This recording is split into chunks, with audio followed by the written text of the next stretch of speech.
agar bugun sevib qolsangiz mobodo ostanovkada achigan xonim yegan bo'larmidingiz?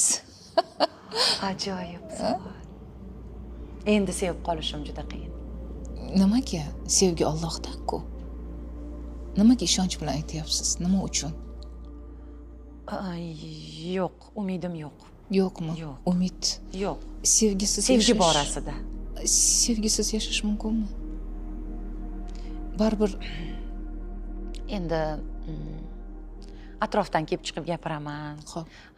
Shart-sharoitimdan sevgim, yuragimni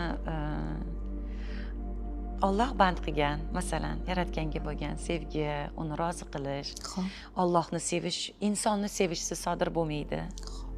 To'g'ri. Juda ko'p inson, men insoniyatni sevaman bir inson o'laroq. Lekin bir erkakka bo'lgan sevgi masalasida men gapirishni ham xohlamayman hatto. Shu darajada ko'nglim og'ringan.